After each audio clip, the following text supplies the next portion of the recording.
gentlemen, and to the students as well that are here, thank you very much for attending this evening's information evening. Yes, Alan isn't here. He's, under his own wisdom, allowed me to take this evening. I'll find out by the end of it how wise a decision that was. Hopefully it will be all right and you'll get all the information that you need. Luckily, I am ably helped and aided this evening by Michael Elphinstone. You just want to wave, Michael, who is our Manager of Technology Services, and Andrew Ferguson, who is our Head of E-Learning. And after my little intro blurb, they'll be able to answer your questions with regards to technology and all that kind of thing. My idea here is to be able to give you the rationale behind what is happening tonight. So we're looking at these four aspects. We're looking at the case for change. We're looking at devices in the middle school, particularly for 2017. The Bring Your Own Technology program in 2017 for the Year 9 students who are moving on to Year 10. And then finally, the logistics around the iPad returns that's happening at the end of the year. So the case for change. Obviously, that's why you're here tonight. We are advocating a change in the device that has been used in middle school for about the last 5 years or so, and it has had its success. But at the time of acquiring the iPads, we found that it was a device that did what we wanted. It met all the criteria that had been stipulated, and for us, it was the most useful, functional, and accessible device for all the students and for teachers as well. In a review that was held recently, however, it was decided, or discovered, shall I say, that the iPad no longer necessarily met all the needs of the curriculum. And it also had technological constraints with regards to interacting with our learning management system. And that was probably one of the biggest driving forces behind finding a replacement device in aiding students to be able to access the information that they needed. There were also restrictions with the device fitting into the school's ecosystem, as well as in the way in which teachers delivered their lessons. So although the iPad was great for some things, we were finding that there were some limitations as people became used to what technology had to offer and how they wished to deliver their curriculum and how that content changed as well. So as a result of that, the iPad became more of a companion device, where the PCs that are around the school continue to do the bulk of the work. So we have our labs that are in the information common that we used quite a lot and often overbooked, if I can say that as well. And it became restrictive in terms of teachers struggling or rushing to book those banks of devices to do what they wanted them to do. So the replacement device that we were looking for had to meet a number of criteria. It wasn't just that we looked at the market and decided, yep, that one looks great. We actually had, thanks to Andrew and to Michael, who led surveys and they led research and they looked into what was available, what was on the market, what would suit our needs, and therefore ultimately be most suitable to us and to the students at the Knox School. And it was decided that we would go for the Lenovo Yoga. And why the Yoga? Well, competing technologies over the years have converged in that when we started off, the iPad was really only the device of its kind at that time. However, technology is evolving really, really quickly, and now the kind of devices that are out there on the market, we have a far greater range from which to choose.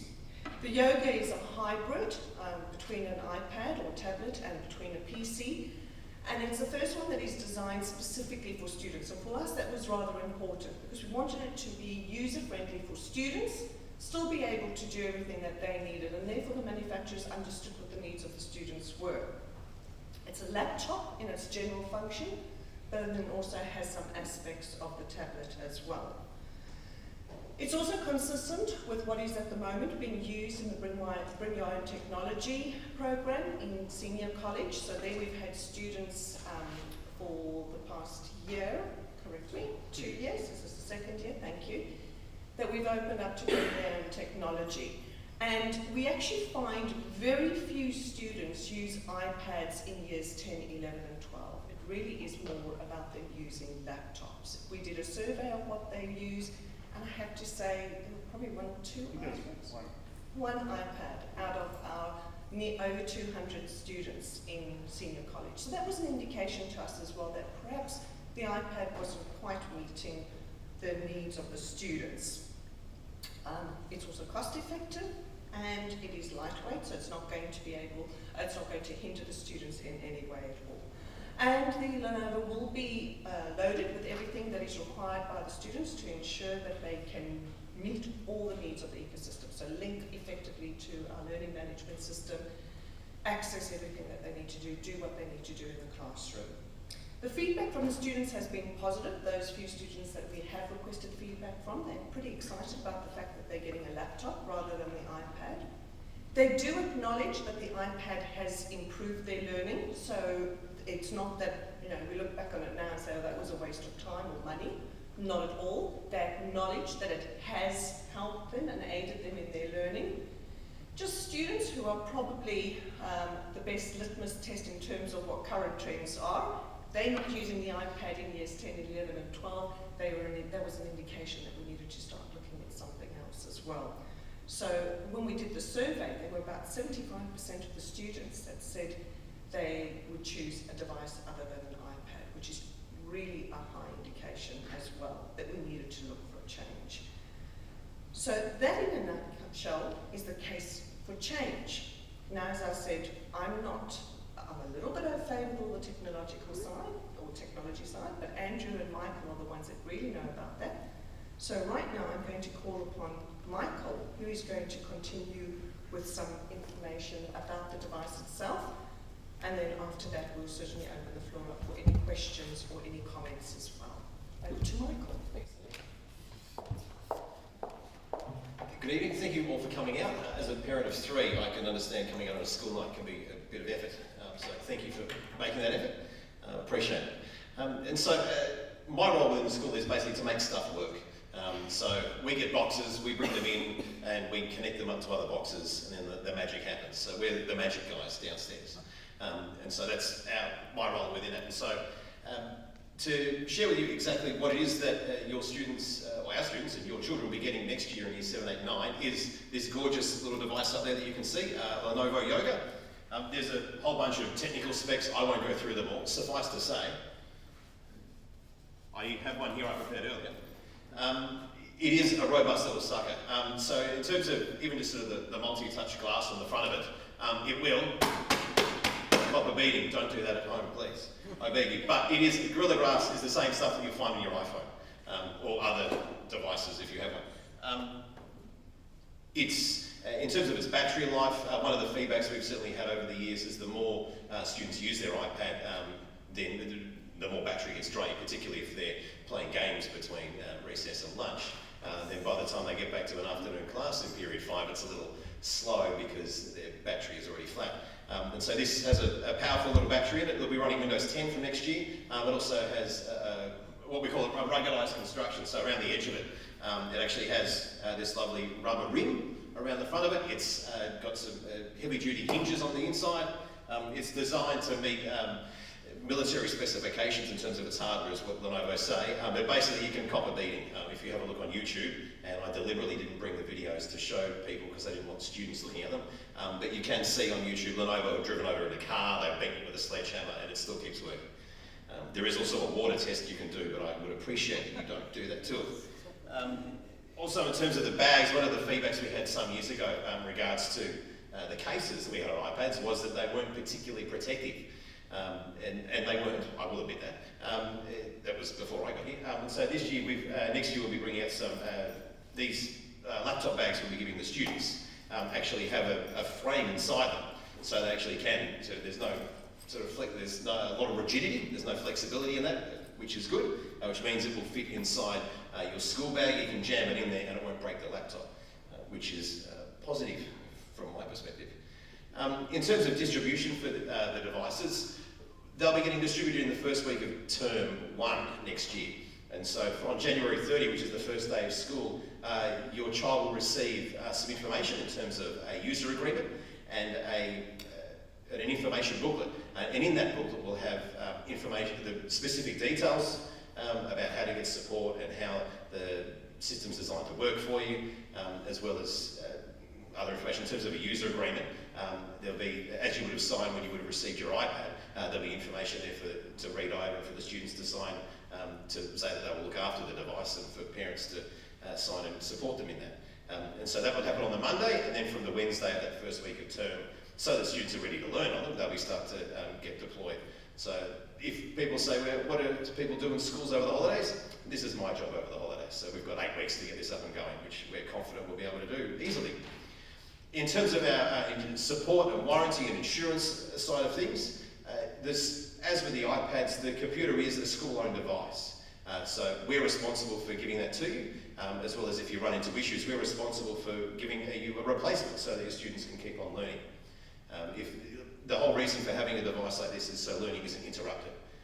And so that's part of our strategy, and to achieve that is that we've got, we'll have a bank of spare machines ready to go. So if something does break in terms of a software issue, or if something breaks because in terms of damage, then we've got a replacement there ready to go. In terms of managing the devices, these computers will be locked down as they would be at school. We're treating them as a computer lab, as an extension of the school. So it is the main driver for that is so that students in Year 7, 8, 9 have a habit of tinkering. You might have noticed that at home. Certainly they like to click and point and click, and they go, oh look, I can get a movie if I just click and point and click and double click, and all of a sudden I've downloaded a whole bunch of viruses onto my computer. We've taken steps to mitigate that. I can see some smiley faces up the back there. We've taken steps to mitigate that. So the way that we'll be treating the device is as a school-owned device, as a school lab. So it really is, we've gone from having a handful of computer labs around the school to having a computer lab in every single classroom in Year 7, 8 and 9. And that's the main driver for it, is we've had significant demand in our computer labs, and we've seen that in our booking system. We've had to make restrictions to that so staff can't be a lab hog and hog the lab for every single class. They've got to be nice and share.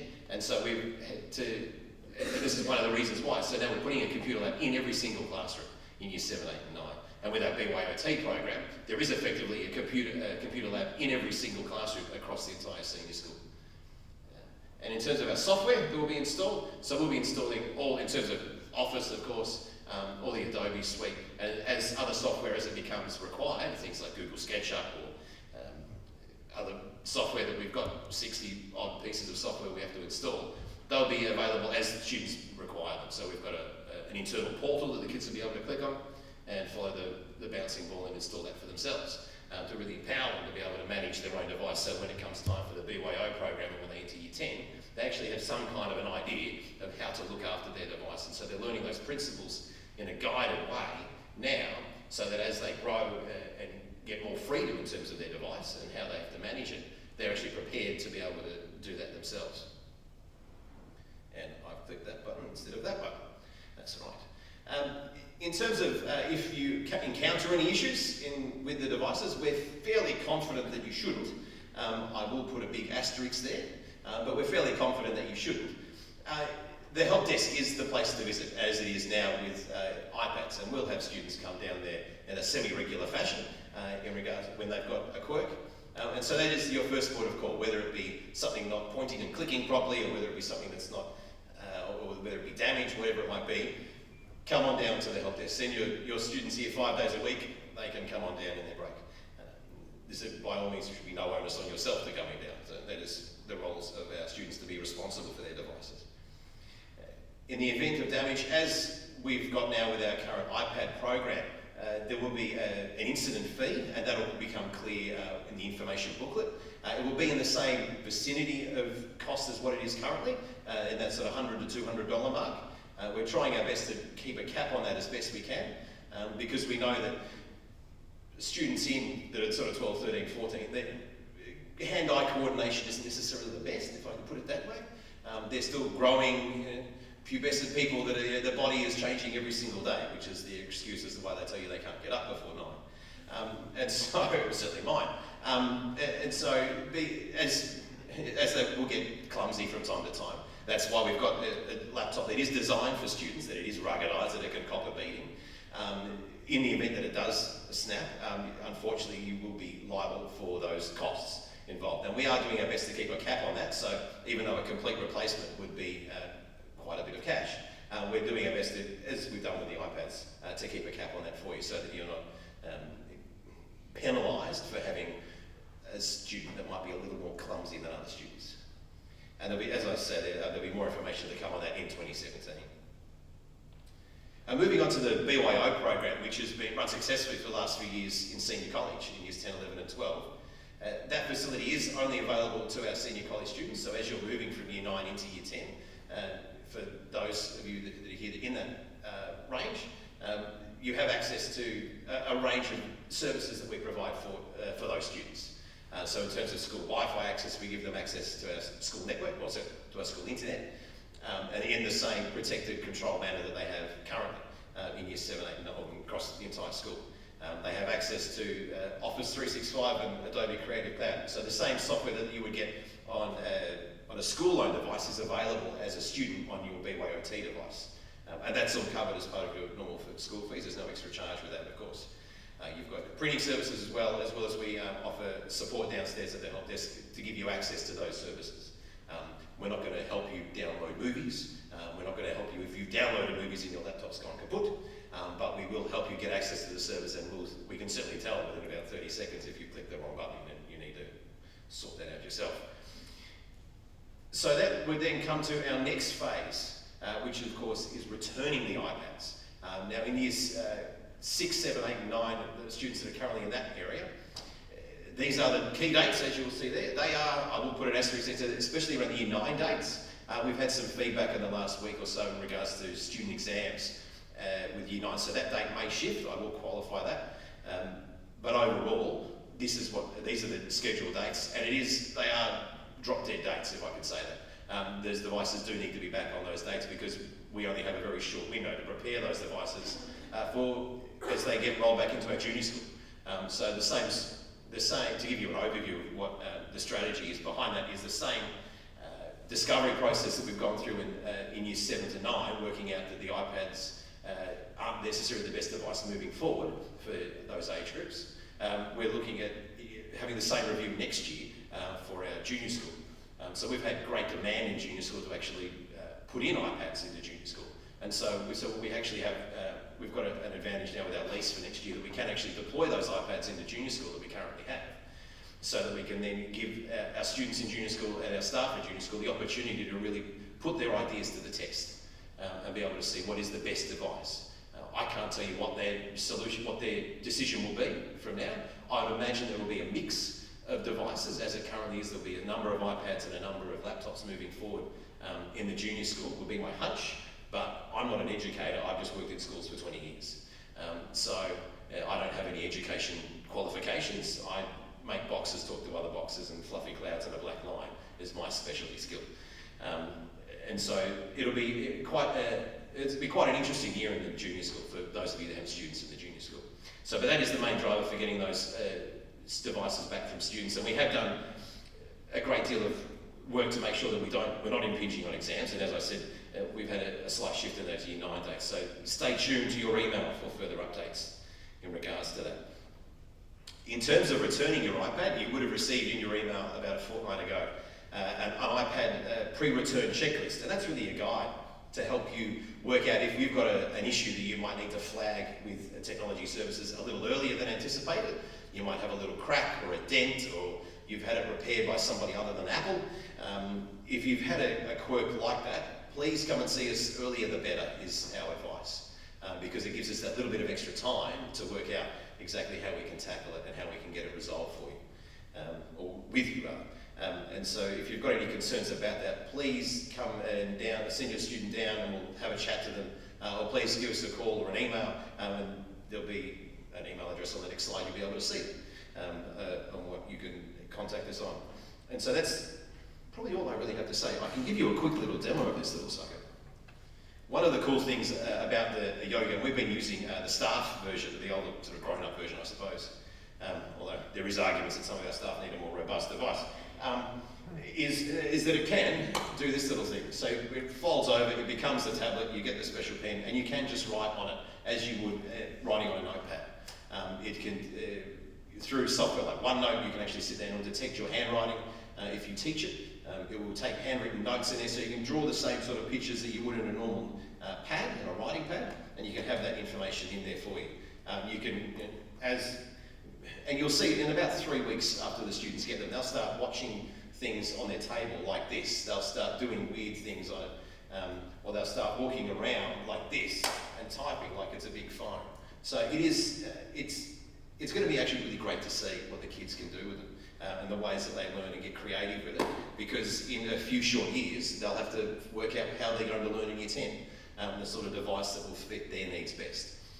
Having said that, if you've got a student that's moving into Year 10 for next year, you do not need to buy them a new laptop. Don't let them fool you, okay? That will be the first thing they're going to say, I need a Mac and I need it to be 50 foot wide. I love Macs, they don't need to be 50 foot wide, unless of course it's mine. So certainly if you have a second-hand laptop at home or available in your community or in your friends group, acquire that for $100 or $200, give it to your child to learn with, and let them put it to the test. Let them work out, while they try and work out the exact subjects that they're wanting to do in Year 11 and 12, they don't need to have the big fancy engine to drive around in. So it's, have that at the back of your mind when, if you're not quite there in the childhood of your child's not quite there yet, have that in the back of your mind. If you are there, have that conversation over dinner. You don't need the big fancy computer. So that's just a thought to have for later on. So if you've got any questions or anyway, you can fire away now, or of course there's the same email address that was that's circulated recently. I'm the bunny that gets to check that, so if you've got any problems, feel free to shoot through a question or email to that. But if you've got any questions, please feel free to fire away. Yes?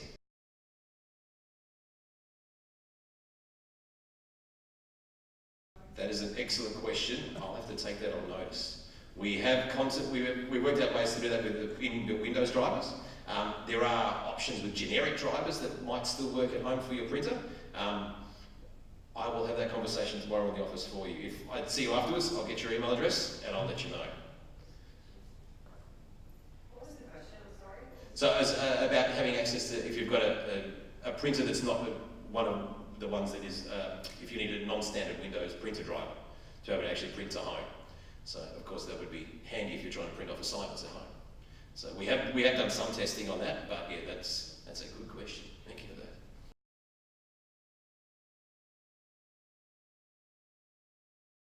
Theoretically, yes. Michael, do you just want to repeat the question? Yeah, so it's about plugging in, I keep forgetting that nobody else can hear this, about plugging in extra devices at home for people who want to make music at home. Theoretically, yes. Practically, it'll be the same kind of issue. It'll be whether or not you've actually got access to it. And we're expecting that, even though we have locked the computers down to being a lab kind of machine, we are expecting that we will get weird things will come across through the journey. And so we're happy to adjust our security parameters, I suppose, for the lack of a better phrase, as we go along. That as people find that actually, well, we need to be able to do little bits and pieces. Our main driver is trying to stop kids installing Steam for games. We certainly have had that request already many times from our Year 10, 11, 12 saying, well, I can't update my game when I'm at school, my internet's too slow. And I'm saying, well, you're on your own, buddy. I'm not going to help you download games. You're here to learn, not here to play games. So it's not a LAN party, it's school. So that's it. I will work out that problem. We have our big advantage within our IT staff is we've got some very smart cookies now, and we've got great access with an escalation partner that we work with. And so we're fairly confident anything that does come along. We've got our system admin is the smartest guy I've met in 20 years in IT. He is an absolute genius, so I'm fairly confident that we'll be able to resolve these quirks. So just don't steal him for your own business. Yes?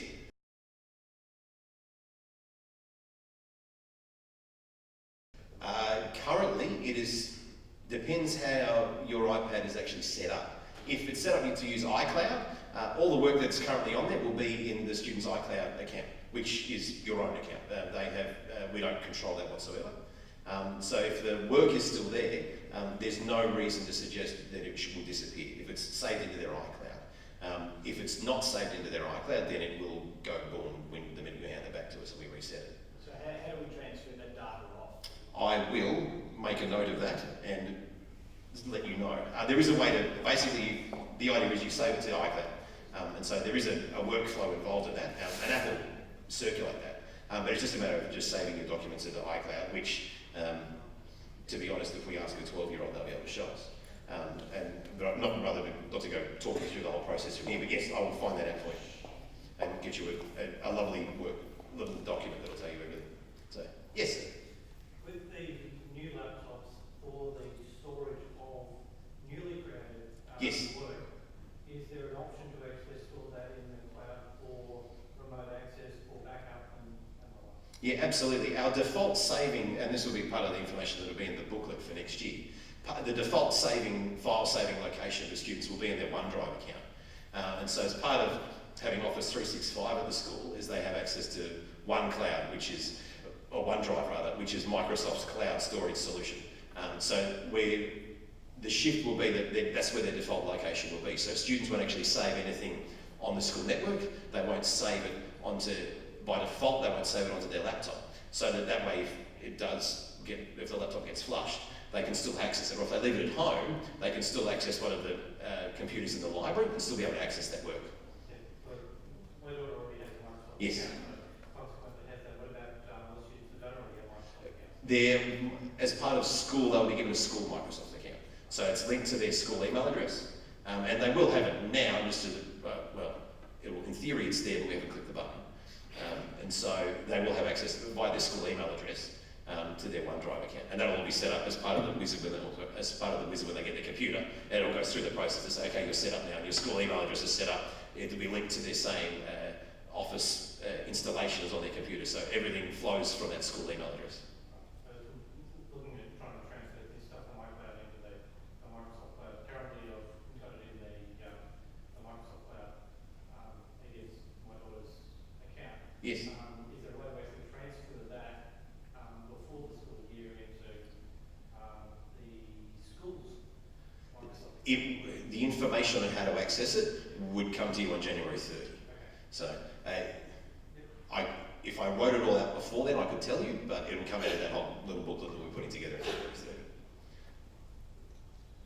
Anyway, yes, on the back there. Is there an option to buy back the iPad? Currently, no, because we're actually redeploying them. Because the iPads are still on lease, they're getting redeployed into the junior school because of that, because we're still paying for them, in effect. And so, yeah, unfortunately not.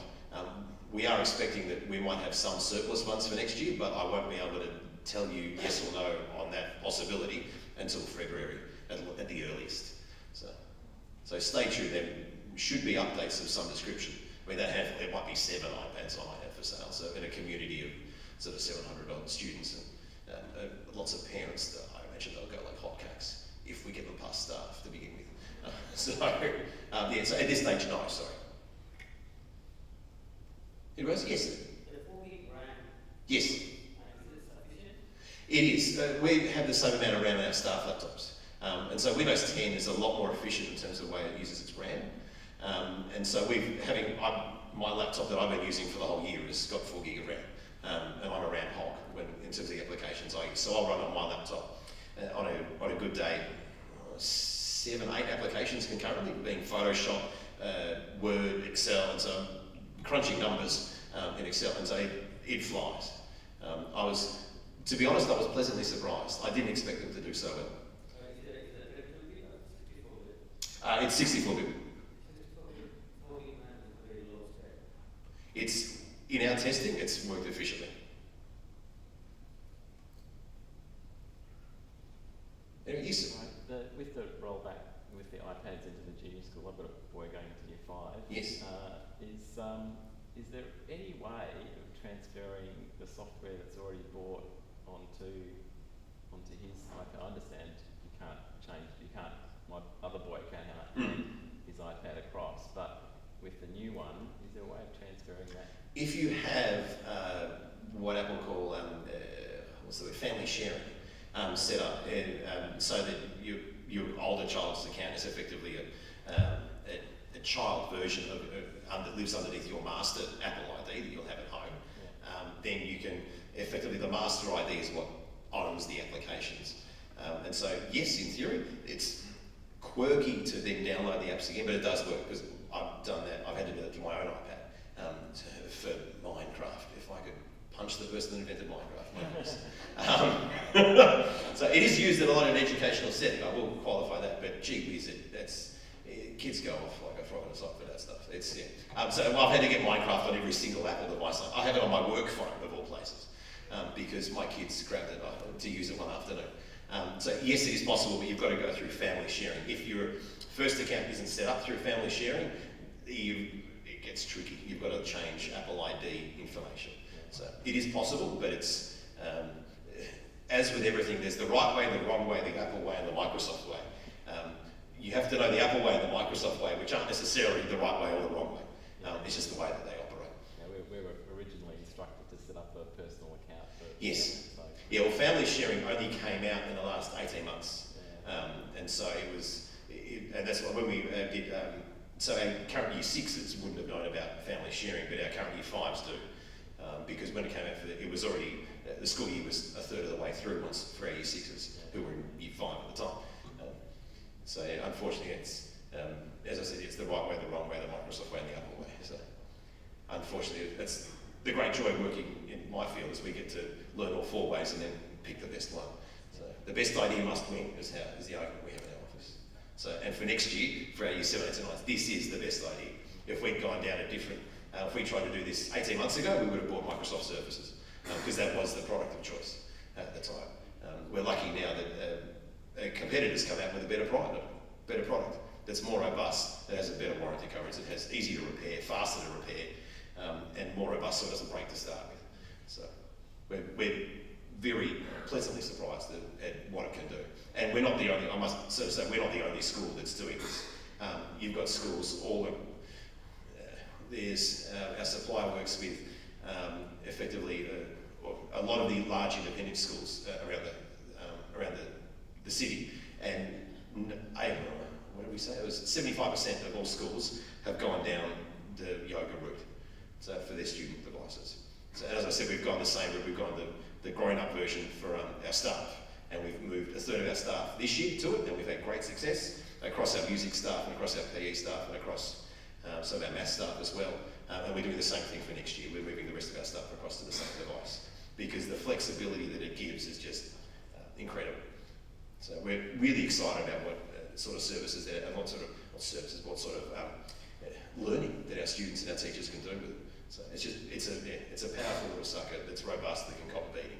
So if we could say that about half of the way our kids tackle learning, that'd be fantastic too.